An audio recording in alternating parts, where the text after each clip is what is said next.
Welcome, everyone, to another episode of Let's Talk Special Economic Zones. I'm your host, Ainsley Brown. And in today's episode, we're going to talk about cooling as a service.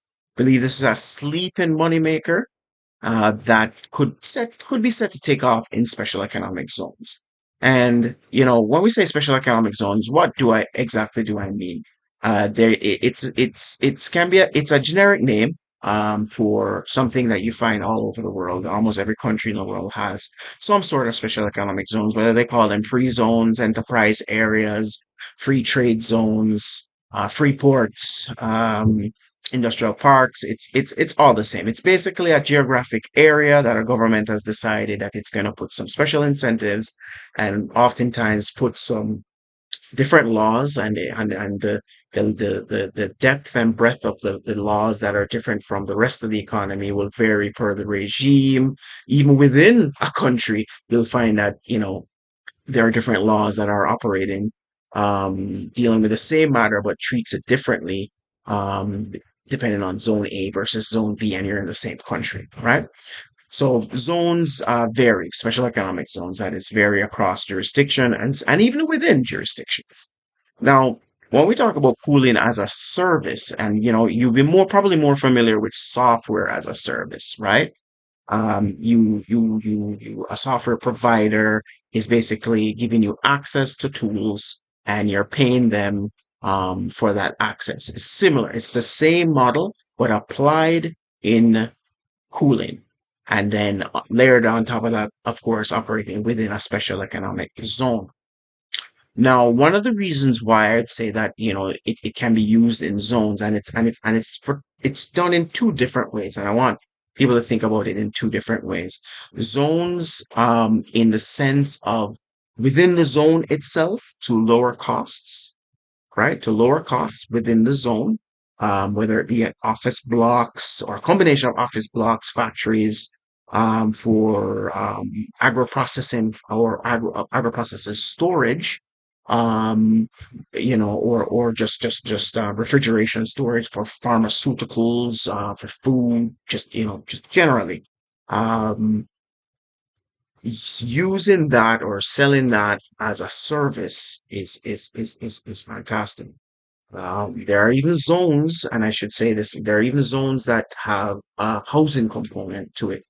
And given the climate conditions that we're under now, climate change, the dry conditions, the sudden extreme weather, hurricanes, strength of hurricanes and typhoons, etc., that are going on right across the world, forest fires and grass fires, all these different things that are associated with climate change and the climate crisis that we're going through.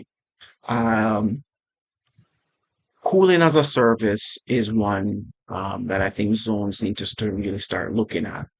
And when you start to look at it, you have to look at, okay, so what is the power source?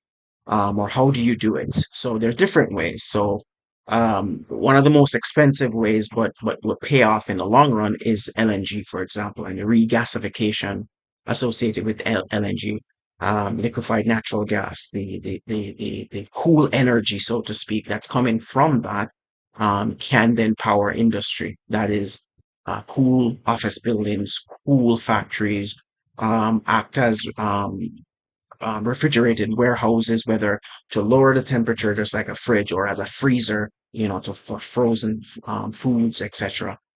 This can happen. Putting in LNG infrastructure is quite expensive. Oftentimes the LNG is referred to as the rich man's fuel, but a rich country's fuel.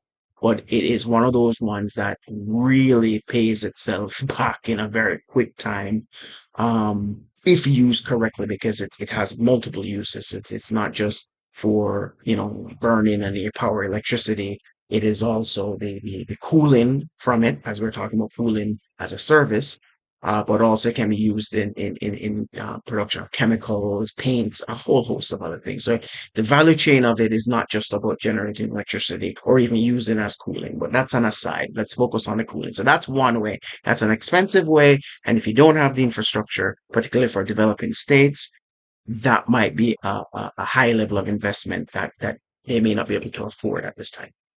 Another way, of course, is particularly with developing countries, is to use renewable energy.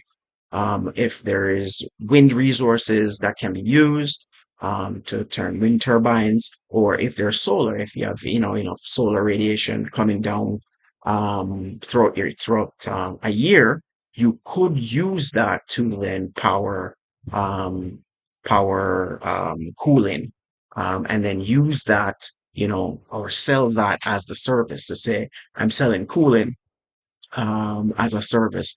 There's also the spillover effect that you have to look at in terms of what about local farmers, for example? Oftentimes, and I can speak about Jamaica specifically, um, one of the main, not one, but the main area for losses for farmers is actually post-harvest practices, largely due to the lack of storage facilities, adequate and appropriate facilities, particularly surrounding cooling, right? So if you could um, create, use zones to be able to give farmers access to having zones, spread out throughout the country, or even a centralized location where um, produce is sorted.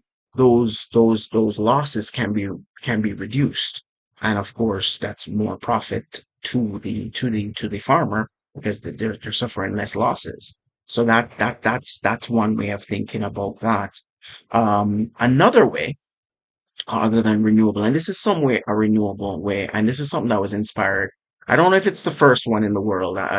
Probably not, but I know of it in Toronto. Toronto actually is right beside Lake Ontario, and it's fairly deep, and they use um, the water or the cooling from the depth of the lake to cool the office buildings down in the downtown core of Toronto.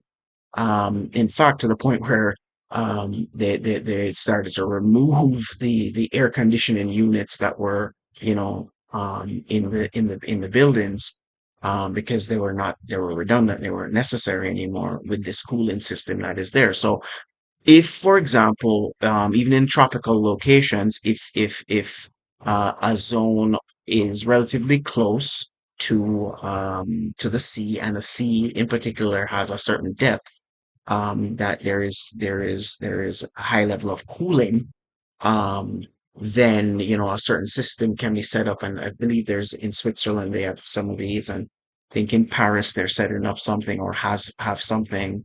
Where else is there? A few other locations have these systems in place, using the cooling that's there already from nature, and basically, just I'm sure it's not just water, but let's just, for simplicity's sake, I'm not an engineer by any stretch of the imagination. They pump water under the sea, or under the river, or under the lake. And because it's cooler, it circulates through a system, and then cold air gets blown out of that, just to cool the office towers and so forth. Um, that's another system. Or another way is combining all of what I just said together in a great system.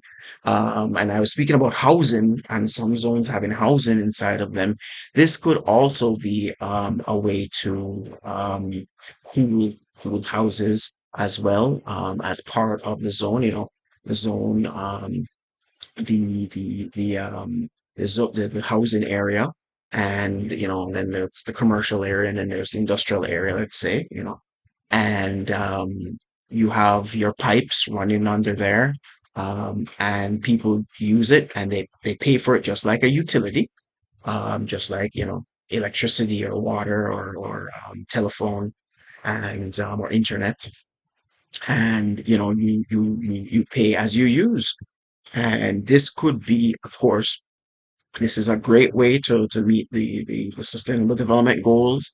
This is a great way to move towards net zero. It, you know, and tackling climate change.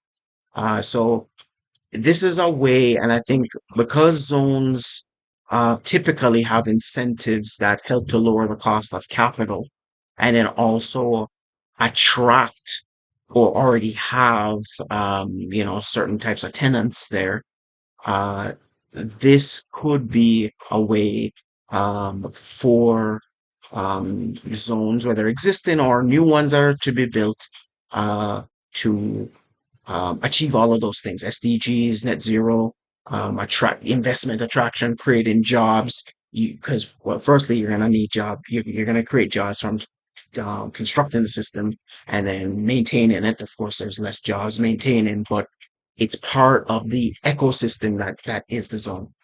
So if you like this episode, please like, share, subscribe. If you want to see me do a particular topic, just leave me a comment down below and I'll get right back to you. Bye for now.